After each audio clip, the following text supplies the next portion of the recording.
So she went to the abortion clinic, and they told her, you should go to Roanoke, Virginia. They didn't say you should go to Virginia. They said our city. And that, as Lindsey said, is grievous to me.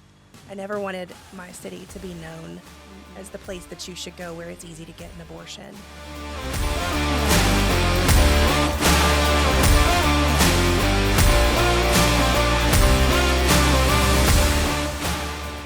Hey everybody, welcome back to the Riverside Church Podcast, where our mission is to equip you to live out the gospel in everyday life. In this series of podcasts, we've been just meeting with different ministries, local ministries around the Roanoke Valley, talking about what they do and how we as a church, or you listening, even if you're not part of the Riverside Church, how you can get involved in these local ministries. There are a lot of great ways to be the hands and feet of Jesus in the world today. This is my first time back in the seat for a little while. I don't remember how long it's been since I was here. So for those of you who don't know me, I'm Brian Gordon. Hopefully we've got some people new to the podcast, and maybe you're looking for some of the other people who have been podcasting and they'll be back. But I wanted to sit down today with you guys. We're here with Lindsey and Brooke from the Blue Ridge Women's Center. And so let's just take a few minutes. If you would, just introduce yourself, tell us a little bit about yourself, and kind of how you ended up at the Blue Ridge Women's Center. Okay. You want me to go first? Sure. Okay. My name is Lindsey Ward Callahan, and I've been at the Blue Ridge Women's Center for almost 4 years now. And the Lord just led me out of broadcasting news and into being able to proclaim the truth of life, physical and spiritual life. So it's really incredible just how He orchestrated all of that. And it came sort of right after I had my first child and knew that I could not go back into working those hours. And I was like, Lord, what do you want me to do? And just started praying about it and seeking counsel. And I happened to actually seek counsel from a mentor, and she and I went to lunch, and I left lunch, and right in front of me was a license plate that said pro-life. And I was like, okay, it does not get any more clear than that. So I accepted the position of Director of Development at Blue Ridge Women's Center, and I've been here ever since. Good. Awesome. Yeah, well, we love Lindsey. She's done an amazing job and has just been such a gift to our ministry. My name is Brooke McLaughlin, and I have kind of a unique story about getting involved with Blue Ridge Women's Center. I actually have been in my current position for almost 2 years, but 15 years prior to that, I served in the same position for almost a decade. So I actually, I came back. I tell people I took about a 15-year maternity leave to go and raise our family and all of that. And my kids are older now.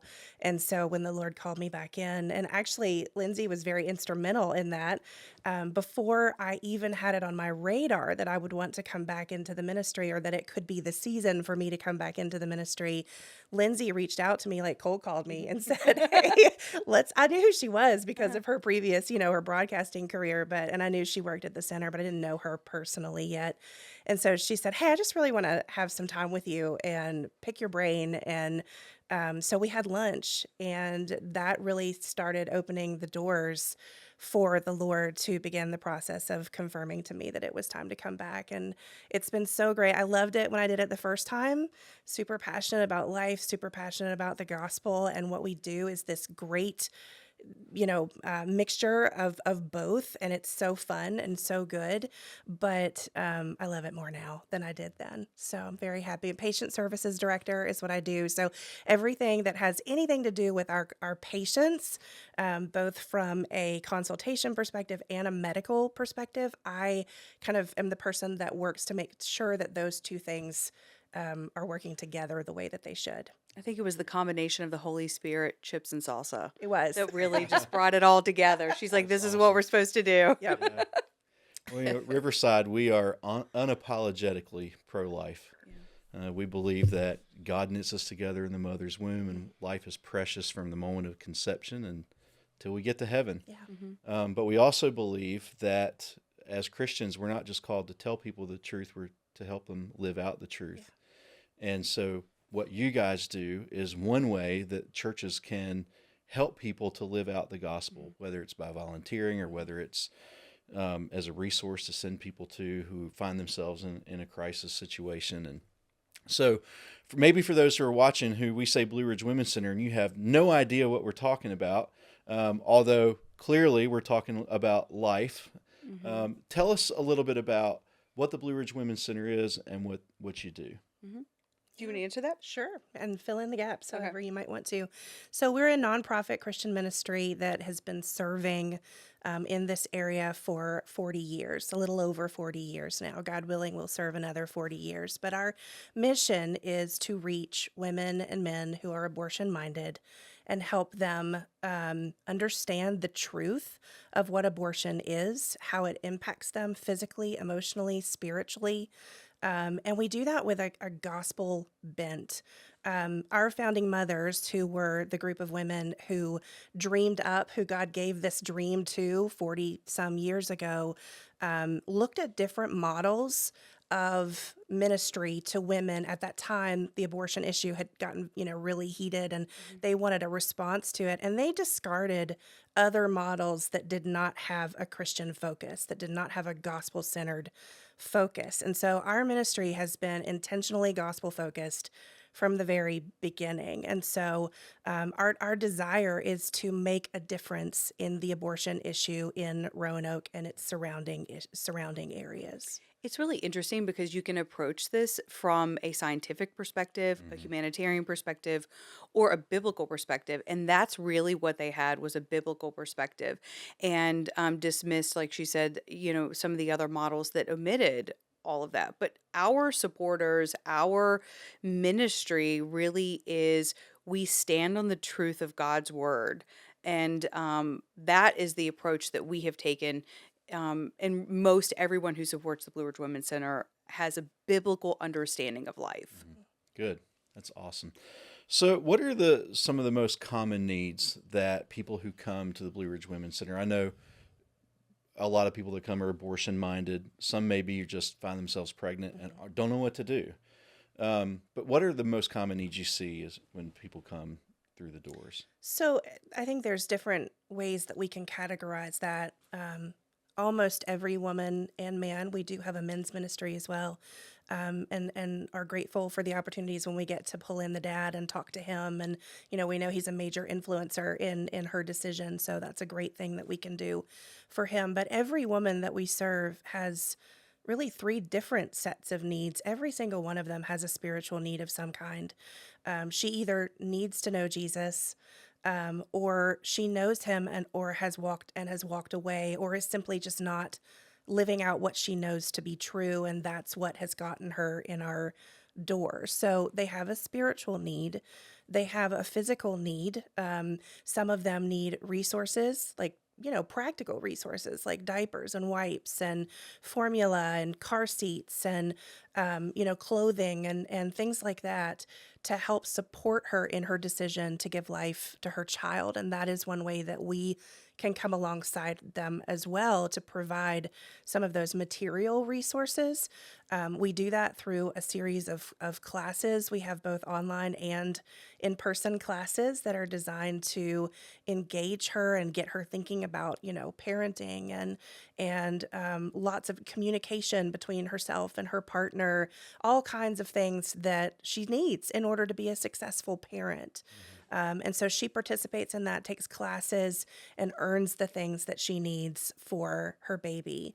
And it's this beautiful way that we can help her to get what she needs to help offset the costs. I mean, like, I remember how expensive diapers were. My kids are 18 and 20, but I remember that. You're a little closer to that than I am, but they're not cheap for anybody. And so just being able to earn points enough to help stockpile diapers is a huge gift that we can give to any mom to support her in that decision. So she has spiritual, she has physical, and she has emotional needs as well. Many of the women that we serve are really in crisis. And so we can help facilitate getting her the help that she needs. in the Valley, we have many partners that we can refer her to, some of whom will offer her services for free, that we can help her get her life. The goal is that when you come here and when you're done with our services, you're in a better place than you were when you got there. And sometimes we get the privilege of walking with them all the way through that way, and sometimes we don't. But that's our goal, is to help her be in a better place. We really don't. We really want to help her not make eternal decisions based off her temporary circumstances. And that is one of the things that we do, is meeting those, what do you need right now? And one of the things that we say at the center is that you can't get an ultrasound on Google. She can find all the information out there. I mean, there's a myriad of information, everything about pregnancy, start to finish, everything about abortion, start to finish, all of it. It's all out there on the internet. The thing she cannot get on the internet is an ultrasound. And so we offer free pregnancy test and ultrasounds. Yes, and really that is something that is different now versus when I served 15 plus years ago. I'm dating myself a little bit, but the internet had really just kind of started to be a thing. and so our patients were not necessarily, like, we were providing them at that time lots of services that they didn't even know they could get on the internet. Now, the average woman who is considering an abortion can get every bit of information about that on the internet before she ever comes to us, and probably has. It is that ultrasound that we are able to offer her that makes a huge difference. Good. Would you say that one of the most misleading things out there about organizations like the Blue Ridge Women's Center is that your only goal is to change a woman's mind about abortion, and then you send them off to live their life the best they can? Yeah. I know that's the negative that I hear. All they care about is changing your mind, but they're not going to help you with anything. But you guys provide, you've already said it, so many other services pre-birth and post-birth, right? Yeah. Absolutely. We walk with her up to a year after delivery. So it's not like, well, good luck and go get them. Like, you kept your baby and we're all excited. We're walking with her. I mean, and after she makes that decision and you're building a relationship with her while she's pregnant, offering these classes, and then, walking with her up to a year, till the child is a year old, that's your opportunity for discipleship. That's your opportunity to point her to Jesus. And we have, a program where it's called Making Life Disciples, where church people are trained to help mentor her during that season and to disciple her. What does that look like actually to live out the Great Commission? That's what we're instructed to do, and we help train people within the church to be able to do that and enter into that educated, and not just like, oh my gosh, what am I going to do if she says this? It's really intentional and really walking with her and building a relationship with her, so that ultimately long-term discipleship, Jesus's idea of that was not in a local pregnancy center. It is in the bride. It is in the body. And so we do have a bridge for her to be able to cross to get into the local church. And so that's really exciting as well. Good. Yeah, let's talk about that a little bit, because I think that's the thing that's near and dear to my heart. Is you guys aren't just a silo ministry out there. You want to partner with churches. So how could a church like our church or other churches in the Valley who are pro-life and compassionate, have compassion for women and men, families who are going through this, how can they partner with Blue Ridge Women's Center to get involved, but also to help to be the hands and feet of Jesus to people who are struggling at this time with these decisions? So there are a couple of ways, actually. Taking training like that, making life disciples. I mean, that's going to help you. That's going to help you fulfill the Great Commission. We've not had anyone who's taken this discipleship training that was like, wow, what a waste of time. That was terrible. I mean, it really helps you just in every area of learning how to disciple somebody within your own home or beyond. So it's really good information, really good training. It's basically cultural training. So like if you were going to Thailand on a mission trip, you wouldn't go without at least doing some research, some studying of what the culture there is. And that's what this is. It gives you Pregnancy Help Center cultural training, because there are just things that you say and there are things that you don't say, within the sphere that we work in. So that's really incredible. Monthly support. I mean, people can, we have a circle of hope where you can monthly give, and it just keeps our doors open. At the end of the day, we are open because the local churches and their people support us. We get almost all of our money from local people who have a heart for this. We don't get outside money. We don't get government money. We have minimal grants, that kind of thing. It's really this community is what keeps our doors open. So that's one way. I'll let Brooke talk about some of the volunteer opportunities, actually meeting with clients.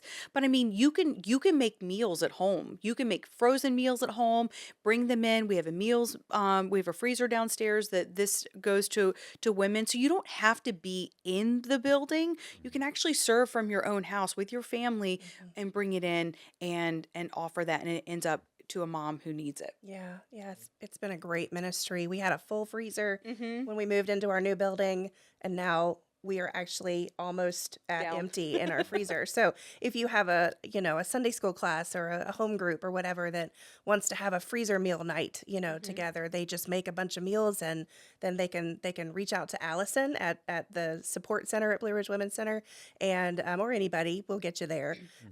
They can make arrangements to bring them in so that we can give them out to our clients who are in need, and that's been a great way to come alongside them. We've had several clients who have just really, really benefited from that. And the thing is, one of the things about the Making Life Disciples, if we can go back to that just for a second, that I love is that it not only trains the church on how to, get involved in this issue, what it also does is educate the church on the issue, Mm-hmm. because so many people in the church, we all have busy lives. We all are passionate about something. And so a lot of times we just don't realize what's happening in our own backyard. Mm-hmm. It might surprise your listeners to know that there are 3 abortion clinics in the greater Roanoke Valley. Like, this is happening in our backyard, literally in our backyard. And, we get very busy and we're doing other worthwhile things, and we just don't know what's happening. And so one of the things I love the most about Making Life Disciples is that it is almost confronting the local church with, wow, this is maybe bigger than I thought it was. This is something that is really happening, and I could maybe get involved and make a difference in that. So we love Making Life Disciples for that reason as well. So it's really important, but it's, you don't know what kind of situations they're going to be in, that sometimes just a simple freezer meal could really benefit them. So those are some of the things. We have within our Making Life Disciples, the churches that we have that have gone through that training are beginning to partner with us, not just in providing meals, but actually coming to the in-person classes that we have at the center, and they will provide snacks or something for the patients, and sometimes their significant others come. Sometimes they have the dad, sometimes they have maybe their support person, whoever it is, sometimes comes with them. And so it's an intentional way that the church is trying to say, we're going to show up, and we're actually going to provide them with food while they're here for this class, while they're trying to take the time to be a better mom. We're going to come alongside them and feed them while they're here, and we're going to talk to them at the break, and we're going to get to know them, and should the opportunity arise, we can invite them to church or whatever. It's not always a direct line, like you come to class and they come to church. That's not exactly the way it works, but it's just this intentional partnering, intentional getting involved and trying to understand what it is they're going through and what they need. And we are always looking for more churches to go through Making Life Disciples or to partner with our programs that way. Good. Now, training, is that something that's provided at the center? Do you come to churches to provide that? How does that usually work? So for the Making Life Disciples training, you can actually do it in your own home. Like, the videos are online, and then you would get together. Like, the goal would be that, let's say Riverside said, we're going to do this. We're going to start in January. We're going to start on the 15th. So you would get to have a group that would sign up. They would get together, talk about what's going on, go home, watch the videos, and then come back together every week and talk about what they've learned in the video. So it's really, and the schedule's all on your own. So it's very flexible. Yeah. Mhm. I can't believe I didn't know about that. That's a great opportunity. Yeah. That's We're so why we're glad you doing this. asked. That's why we're doing these podcasts, Yeah. so we can know what Yeah. resources are available. And I will say too, if I could just add one more thing to that, we are looking for some men who will take Making Life Yes. Disciples. I mentioned earlier that we have a men's ministry that has been impactful, and we have lots of dads who end up coming with the mom, which is what we want. We want to empower him to, take a positive, healthy role in the life of his child. That's our ideal. That's what we're hoping for. And so it would be great to have some men that would go through that training that could then come and provide, that kind of relationship with the guys we serve too. Good. Beautiful. Now, you talked about it a little bit briefly. You guys just moved into a new facility. Yes. Really nice, bigger than Way bigger. you were. Way So bigger. tell us a little bit about that, how that happened, and just opened, right? Just to So we actually, it was a couple years ago, our numbers just kept increasing and we literally had nowhere else to put it anymore. We had to hire more people to serve the increase in the number of clients that we were seeing, and we had nowhere to put them. I mean, we were like basically sitting on each other's laps. Like we had converted closets into office spaces, and it was just, and everything hinges around the one. We were in a building that had one ultrasound suite. So you can only see as many clients as you can see in the ultrasound suite. That's it. Like you can never grow beyond that. So we realized, man, we were really in a pickle. We need something. And so we just started praying about it. And the Lord just provided and orchestrated a way for us to be at the center of our city, the intersection of our city. 90,000 cars pass by that intersection every single day. That's wild. And he just orchestrated a way for us to go there. And we started this construction project. It's the old Beltone building, if you are familiar with that. Maybe you are a little more seasoned and you remember it being a Kenny's, and I think it was like a Pizza Hut and like a Domino's and maybe a chicken place. I don't know. It was like a whole myriad of fast food restaurants. And then it became Beltone. So it was somewhat fitted for medical use, but it wasn't fitted for the medical use that we have. And so now we have 2 ultrasound suites, and we have a 10,000 square foot space that we can grow into, and just to better serve her. It's all about her. Yes. How are we serving our clients and him as well? We just were so limited by the space, and now it's very expansive, and we actually have room to grow. Yeah, it is a gorgeous facility. If you've not been there, please get in touch with Lindsay or, make arrangements to come and get a tour. We're still doing some tours here and there of building. We've been open since July at that location, and it was intentionally designed with today's abortion-minded woman, the generation that we're serving today, with her in mind. What makes her feel comfortable? What makes her feel safe? The older building had an entirely different flavor. It was very homey. It was a home. It was in a home. It was very like warm and welcoming in that way. And I think, people of some like of maybe of my generation and then older, we liked it. That felt really warm and cozy and comfortable to us. But it is not the same. We are not the same as the people that we are ministering to. And so we very intentionally tried to look through her eyes to say, what do we need to do to reach her? Because so many of them, like this is something I take pride in. There are so many of our patients that come to us that have never been anywhere so nice. Yes. And it is just this gift that we can give her. We had a patient today that just said, I just feel so much peace right now. Well, that's because Jesus is there. He is our peace. We know that. And we house him individually. He's there in that building with us. But every single decision that we made from a design standpoint and all of that was made with that in mind. How can we make her feel the peace? How can we, as Lindsay put it beautifully at our last night of life, how can we stop the noise when she walks in the door so that she can begin to hear clearly?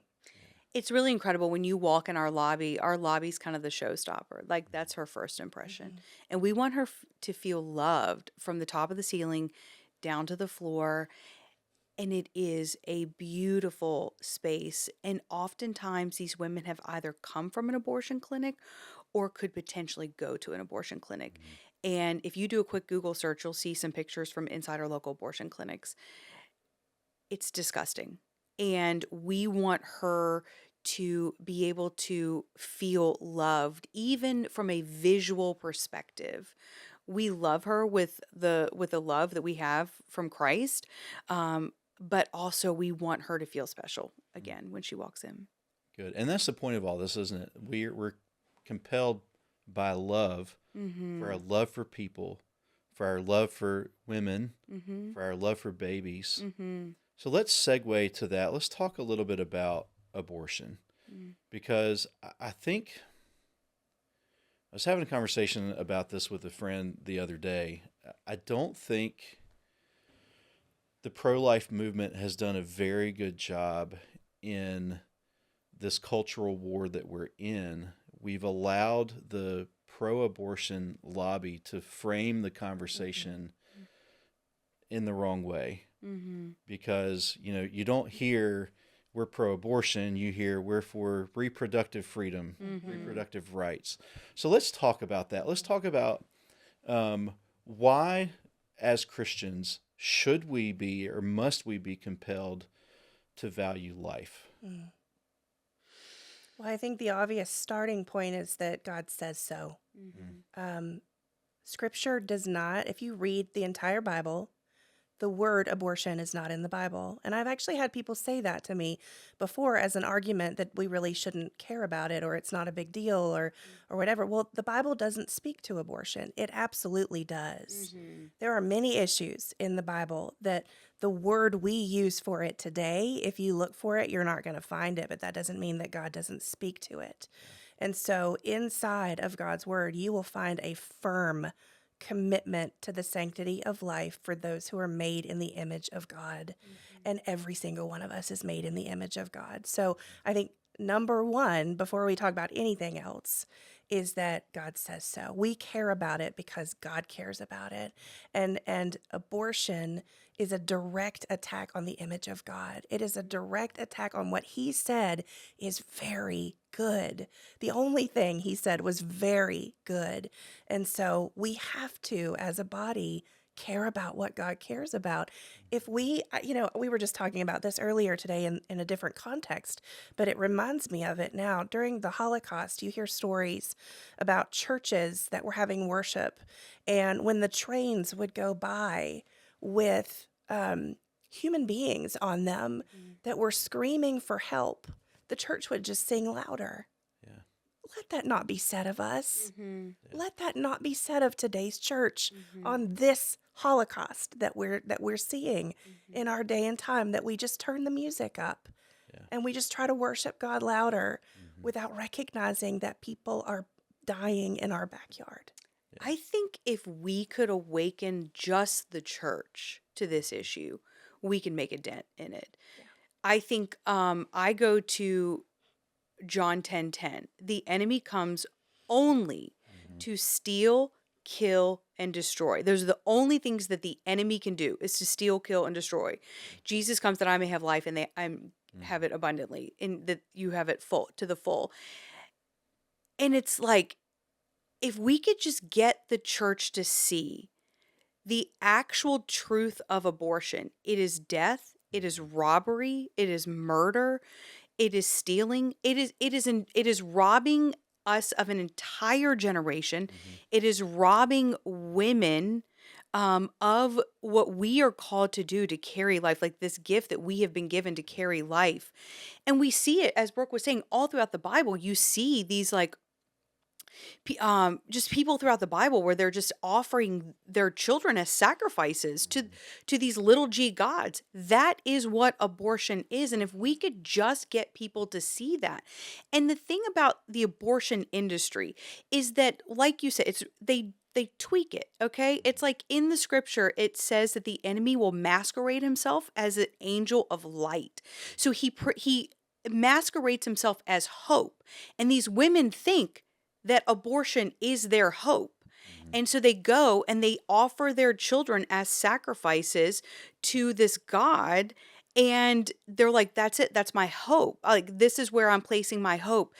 It's so disheartening to see that. And if we could just understand the seriousness of it, that we have been robbed of an entire generation. And that it is an offense. I mean, the essence of God is life. Yeah. I mean, the thing that Jesus overcame was death once and for all. So it's, Yeah, and I don't want to, we're all very passionate about protecting the life of the baby. But in our efforts to do that, I don't want to forget about the mom or the dad, because having an abortion affects her. yes. It affects her emotionally and psychologically. It changes her. An abortion for most women is a before and after event. And that doesn't mean that God can't redeem. God absolutely can redeem and restore. We've seen it many, many times. Absolutely. That's another thing that we offer at our center. If there happens to be anyone listening, and the statistics tell us that 1 in 4 women have an abortion. Some of the more recent stats are leaning towards 1 in 3 that I've seen. Like, look at your congregation next time you're up in the pulpit. 1 in 3. 1 in 4. Those numbers are inside and out of the church. So there are women listening potentially right now who have had an abortion and who are ashamed of it and have been carrying around that guilt for a long time. And I would just say Jesus can forgive this too. There's nothing that God won't forgive. Jesus died for that too. And there's healing. And that's another service that we offer at the center, is post-abortion healing ministry, because it can affect your marriage. It can affect your parenting. It can affect the way you are at work. It can affect your relationship and your ability to be intimate with the Lord. It really affects women and men. Sometimes men think, well, it's a women's issue. It's not. For every woman that has an abortion, there is a guy that either chose not to be involved. Maybe he even drove her to the abortion clinic. There's someone that's involved that also lost something precious. And it is different for women, but it is not only a women's issue. Yeah, that's great. I had a conversation with a friend just a while back, and just talking about different ways to talk about abortion, and one of the things that he brought up, he said, if you look at we know a tree is a tree. You look at a tree, whether it's a little tree or a big tree, we don't say, well, that's not a tree yet because it's only a foot tall. It's only a tree when it gets 30 feet tall. Well, it's a tree. And so what's the difference between a baby in a mom's womb and a baby out of a mom's womb? It's a baby. And you referenced the Holocaust earlier, and statistically speaking, the abortion epidemic is far worse than the Holocaust in just sheer numbers of children who've been killed since 1976. So let's kind of move a little bit to where we live here in Virginia. We know we just had an election. Really, all elections have consequences, but I think the Virginia election probably had bigger consequences for those who are pro-life, especially because there are a couple of bills in the state house that almost certainly are going to be signed into law unless God intervenes, which we know God can. But one of those laws can affect organizations like the Blue Ridge Women's Center. It's a law that I think there's some wording in there that could compel organizations that offer reproductive services to provide abortion services, which, of course, the Blue Ridge Women's Center is not going to do that. And so the challenge is going forward, how do you, number one, how can people pray? And number two, how do you think that legislation is going to affect the ministry of the Blue Ridge Women's Center going forward? Why don't you start with how can people pray? Yeah, we have a really practical, tangible way that people can pray. And that is they can go to our website, It's support BRWC. BRWC. Yeah, .org. I usually use the patient website more. But, so support. Yeah, so they can go there and they can sign up to be a part of our prayer list, and that will get them in real time text messages about needs that we have in the ministry, and those are actually patient focused. So you will get a prayer request, for example, for a woman who came in today who is seeking an abortion or is abortion minded or whatever. You'll find out just a few important details about her because, we do have to protect her confidentiality. So we're not going to give you her name or anything like that, but we'll give you a little bit of information so that you can know how to pray for her in the moment. I mean, that I really want to see God grow our list in that way by the local churches who are joining in and saying, yes, I will stand in the gap that way, because what we know about prayer is that the prayers of a righteous man availeth much. Mhm. And so I believe, and I know Lindsay agrees with me, that one of the most important things that the church can do is pray.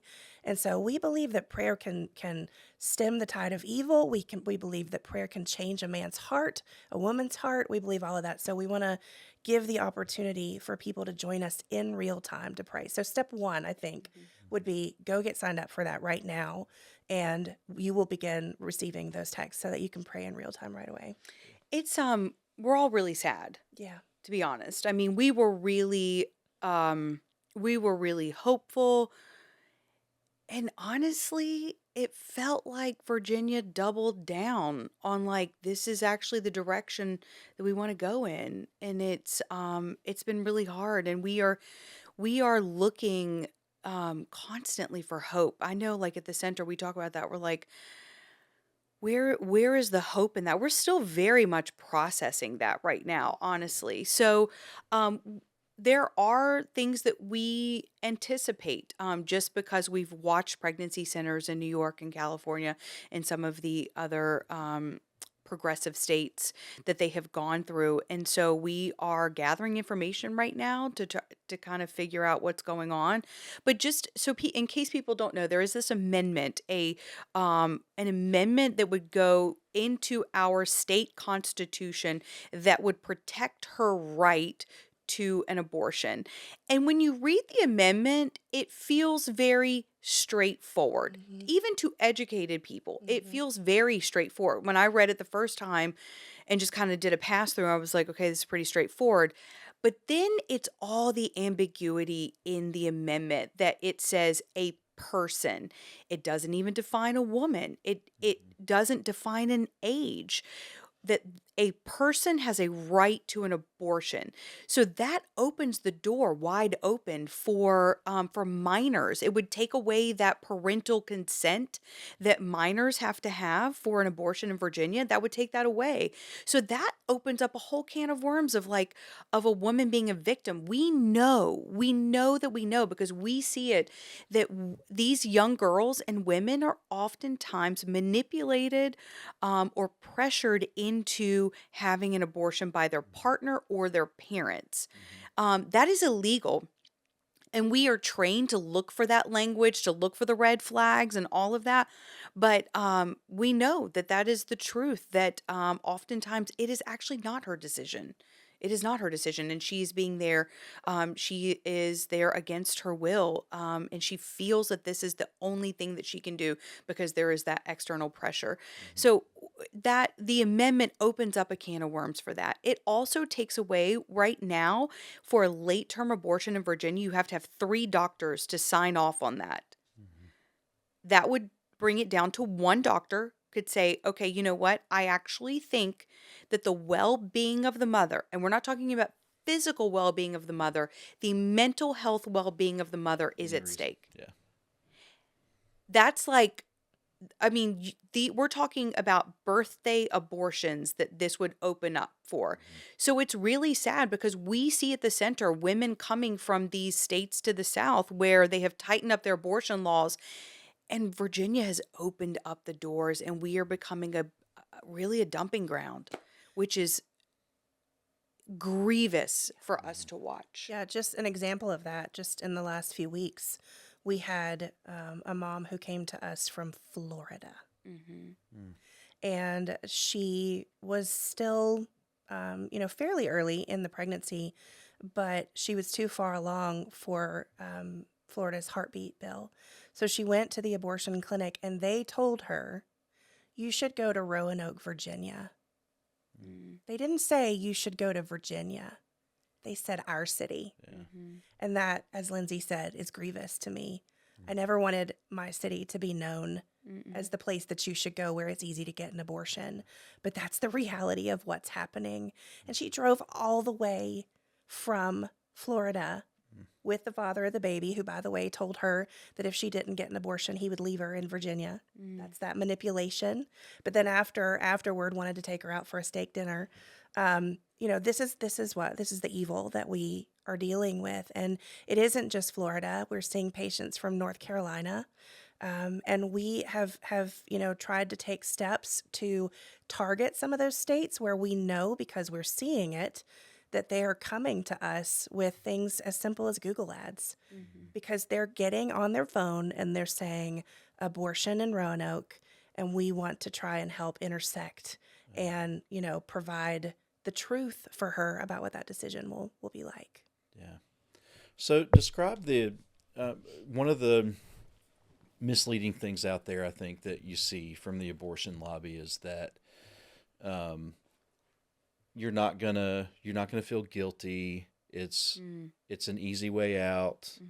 And yet you guys see day in and day out women who are devastated because sometimes it's an abortion they had years ago, all these unresolved issues, and suddenly it all comes to the forefront. And so how do you guys, I know you said you provide some aftercare if somebody, or even counseling, I guess, if somebody is struggling now, even if it was a long time ago, but how do you counteract that falsehood that people are getting from, I know the big thing in the last election cycle, a few years ago was women sharing their abortion stories, almost like a celebration. Yeah. And I don't know about you, but it just made me sick to hear them share their stories with such gusto. And that they're not, there's no way there's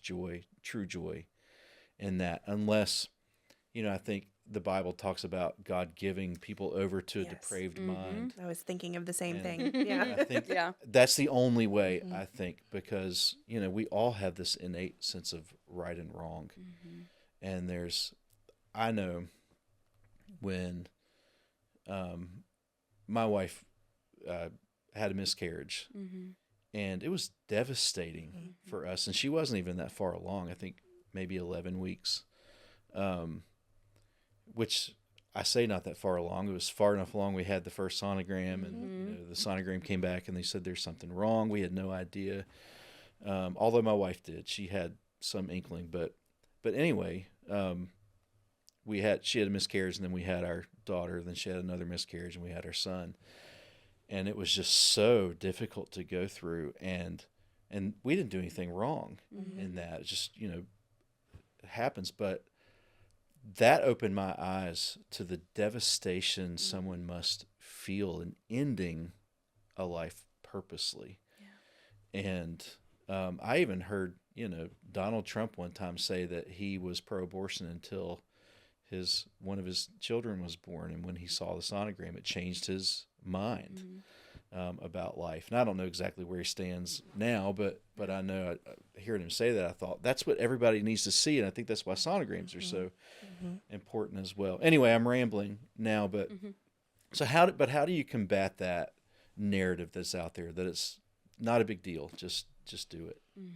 Yeah, that's a great question, because I think maybe there's different phases that women go through after they have an abortion, and everybody is unique in the way. So I don't want to make big grand sweeping generalizations, but I think what we've seen now that abortion has been legal and impacting women for a lot of years in the United States is that some women feel the effects immediately. They know, oh my goodness, I just, as soon as it's over, they feel this deep sense of grief and loss and emptiness, and they know that they did something. For other women, it may take a while. It may take a while because in that moment, I used to say when I talked about abortion 20 years ago, I used to say that it was possible that a woman didn't actually know what she was doing in that moment.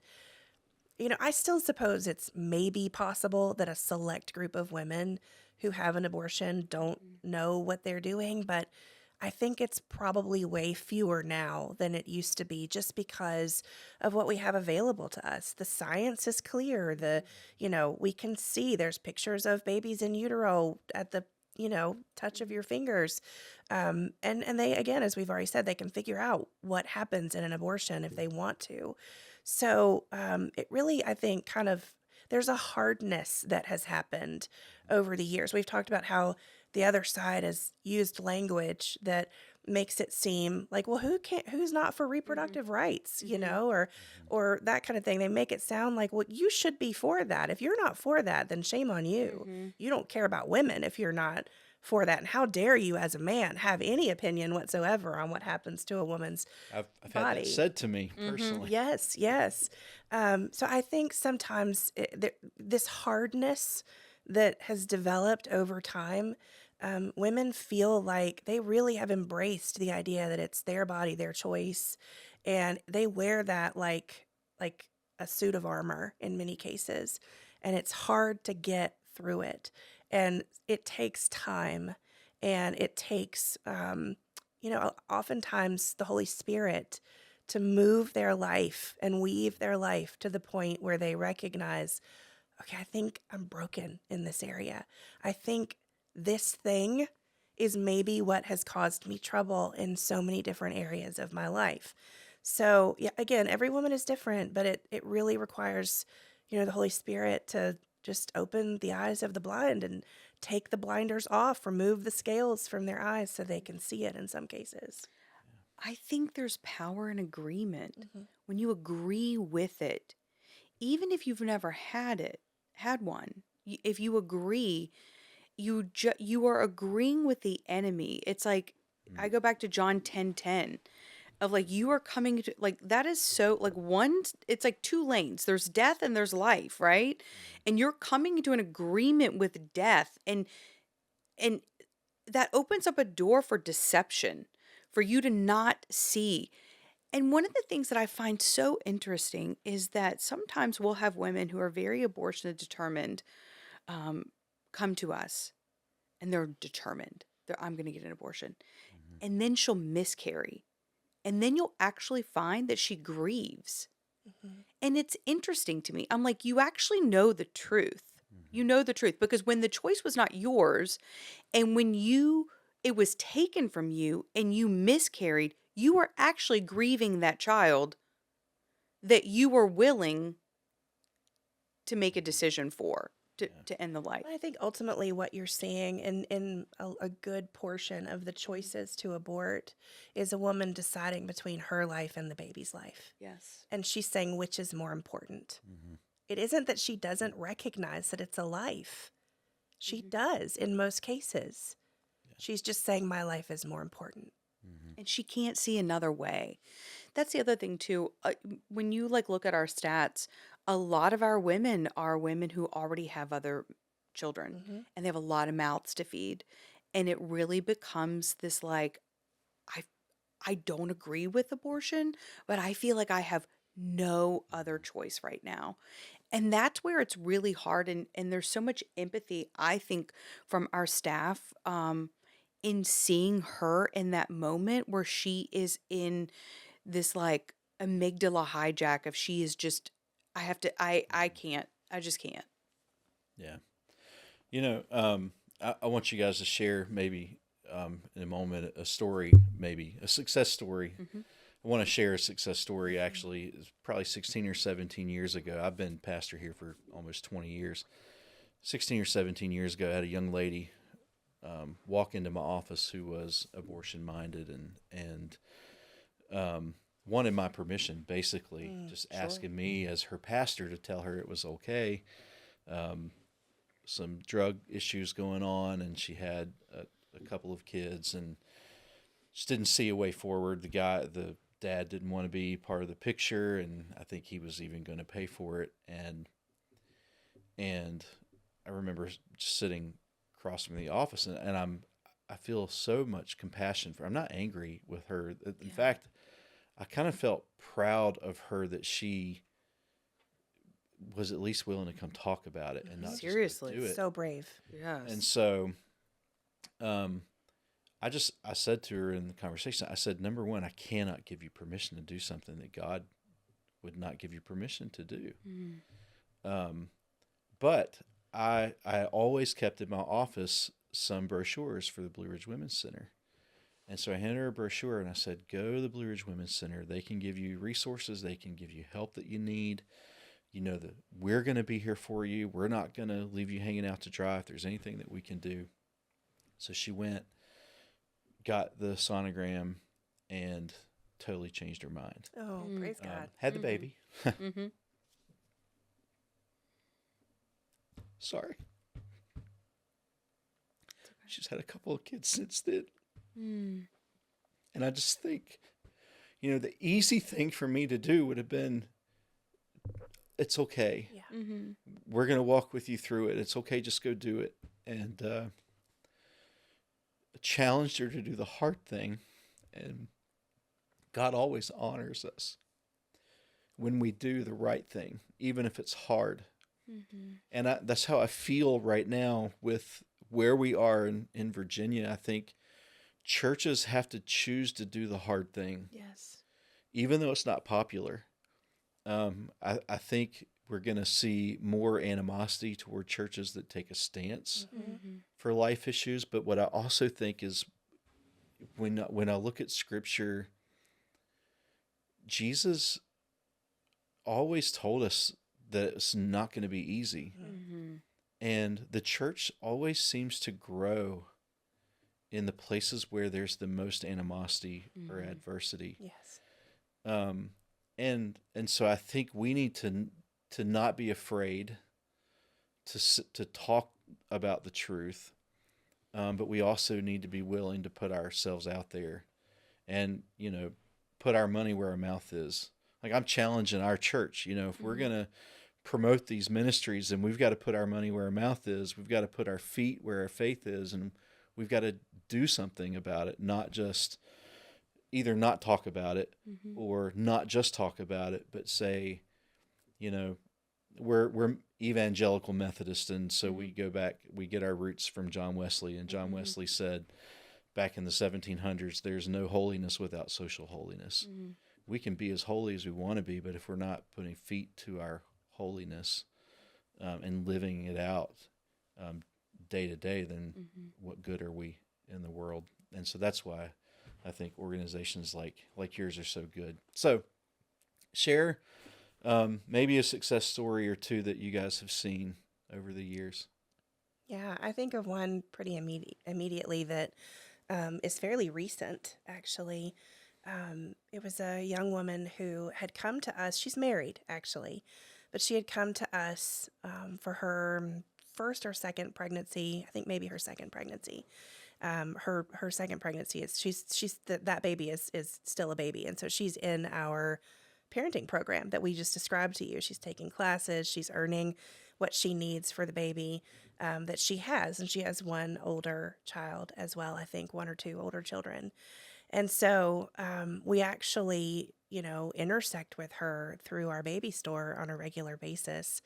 And we get to know her, our volunteers and staff down there, get to know her on a whole different level than we do when she comes to us upstairs in medical. And so throughout the course of that time when she was in the program, she revealed to one of our staff, I think, maybe one of our volunteers, that she was pregnant again. And she was like, I just don't know if I can do this, because the baby was still a baby. And she was well aware that she was getting so much from Blue Ridge Women's Center, and that it was hard. Like, to think about doing it without us at this stage was hard for her. And so to think about bringing another baby into that picture that quickly just was very overwhelming for her. And so she actually, on a on a whim, on a gut reaction, went out and bought, I think she took the morning after pill.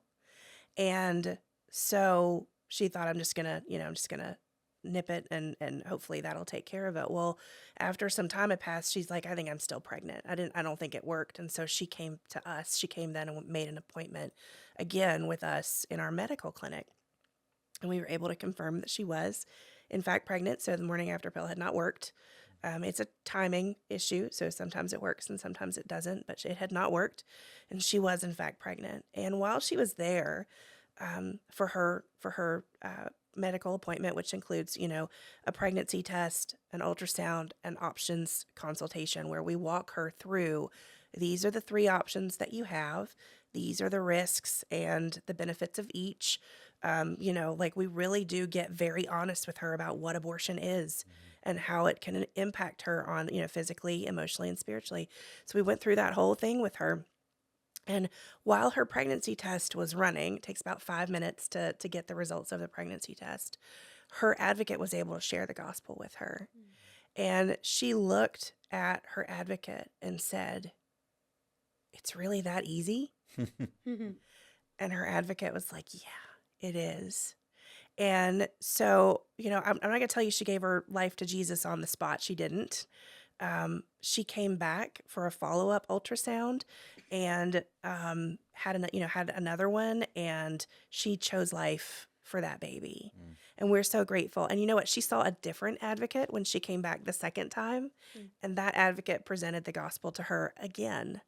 And she literally looked at that second advocate and said, "I just can't believe it's that easy." So I would say, pray for her. Pray for her because God is doing something in her. And because she's involved in our parenting program, we're not just shoving her out the door and saying, "Okay, good luck. We hope everything goes okay." She's still in contact and being mentored and ministered to, on a almost weekly basis. And we're just praying and asking God to keep, working in her and make that happen. Not that she would just choose life, but that she would choose eternal life. Oh, wow. Yeah. Good. You said something earlier that reminded me, to anybody who says why do we have to talk about this? Why do we have to, really, especially some in the political sphere, I just go back to Richmond and Washington don't get to define theological, biblical issues. They don't get to define when life begins. It is of the utmost importance that as Christians we stand up and say, no, God defines life. God defines marriage. He is the one. They are his idea, and he gets to make the definition, and we support his definition, and we're not going to stand back and just watch politicians discuss theological issues while we sit on the sidelines and say, no, it's okay, go ahead. That's just not how that works. Anyways, so that I just wanted to say that one point. But it's, to me, when I said it's about there's power and agreement, saving that one life of hers, it impacts her, it impacts that baby, but it also impacts every child she has afterwards. We had a client come to us a couple years ago. She was a student at a large university. She found a flyer to a pregnancy center that was not ours, and God just totally. I don't even know how. We don't know how she made it to the Blue Ridge Women's Center, but she did, because the flyer was for another pregnancy center, and she ends up. And she's like, I want all of the information. And she had gone to Planned Parenthood. And then she came to us and she was like, I want all of the information. So we give her the information. We give her the truth of abortion. We give her the truth of parenting. We give her the truth of adoption. We went over all of that with her. She really wanted all of the facts. She's a very smart woman, very smart. And she ultimately chose life for her unborn child. Well, her mother called us. Her mother has worked in pro-life work her entire life. She's literally in the pro-life industry, and she did not know that her own daughter was considering abortion. And she called us one day out of the blue in tears and said, "Thank you so much. I am one of you, and you rescued my grandchild, my first grandchild." And it was really incredible. And she and I have developed a relationship, and she said later her daughter went on to marry the father of the baby, and they have a child. And then, she got pregnant again, and she's the grandmother, the mother of the client said, "It's never just about the one child, it's about every child afterwards. If my daughter had gone down that path, she would be so broken, and I would have lost a part of her for who knows how long." But she celebrated that first child, and she's celebrating the second child. And it's just, you're watching a woman choose life for that child, every child after, and it's not a painful experience every time she sees a positive pregnancy test. Yeah. I think one of the things that really excites me about the work we do is that it's generational work. Yeah, It isn't just about the woman sitting in front of us. exactly. It's about everything that comes after her and how she will impact, and how her children will impact what comes after her. Yeah. Good. One of my close friends, he's same age as me. I'm 48. His mom was abortion minded when she was pregnant with him, and super emotional for some reason. But she chose to give birth to him, and his childhood was really difficult. And so he talks about that all the time. One of the misleading things out there is you're going to raise these children in poverty, and wouldn't you rather them just not even live than to live in poverty? He says all the time. He says, "No, I would take poverty to be able to live." But anyway, he grew up. He's a pastor. He has 6 children. Never had a dad because dad wanted the mom to have an abortion. I think was going to pay for it and then left when she didn't. But talking about generationally is why I thought about him, because he posts almost every day. He starts every post with "thankful," and he's thankful because he gets to be the dad to his kids. Yeah. And he says, if my mom would have had me, I wouldn't get to be a dad. And so I thank God for every moment that I've had, the tough times growing up, because it all brought me to where I am. Yeah. I mean, we all get the choice how we're going to respond to the circumstances that were given to us. My dad is one of 3 brothers. His grandfather, I never knew him. His grandfather abandoned them as children. He was an alcoholic and a womanizer. He died when my dad was around 13, 14 years old, so I never knew him. But all 3, my dad and his 2 brothers, who are now on the other side, they're now in heaven with the Lord, all 3 of them chose something different than what they were dealt. They could have chosen to be a statistic, to be leavers. They chose to be stayers. And I got to benefit from that kind of father. And so I know it's hard. I know there are times they grew up in poverty. We have letters that my grandmother wrote to her ex-husband, begging him to send money so she could buy the boys shoes, so that she had enough money to take my uncle to the doctor when he had pneumonia. Like, she had to beg for every single little thing that she got. I know things were hard, but we get to choose. And just because it's hard doesn't mean it's not good. Easy and right very rarely ever go together. Absolutely. But we, as humans made in the image of God, have the opportunity to choose something different than what we were given. Yeah. We can choose to let it define us poorly, or we can choose to let it make us grow into something much better than anybody ever thought possible. Yeah, and that's where I think the church has failed. This goes even beyond the abortion pro-life debate, but I think where the church as a whole has failed is the gospel is easy. It's easy to receive the gospel, but we're called to take up our cross and follow Jesus. And I think sometimes we leave it at the easy, get saved, but we don't talk about, hey, listen, if you choose to follow Christ, it won't always be easy, but it will always be worth it. Yeah. The old song, "It will be worth it all." Absolutely. I mean, I've been a Christian for 35 years, and I've never regretted it for a moment. I was reading this morning something and it was talking about, salvation is free, it's easy, and then everything after that, it oftentimes just feels like death. That's what it's like, to identify with Jesus. The God's will, he was in the center of God's will when he was carrying the cross on the way to on the way to death. Yeah. Good. Well, thank you guys so much. It's been a great conversation. Yeah. Such a Enjoy pleasure. sitting down with you. It's okay if you cry. We cry all the time. I mean, I'm a weeper. all the time at the center. I mean, it's... Yeah. Well, I think, sometimes we need to be willing to cry with people. Yeah.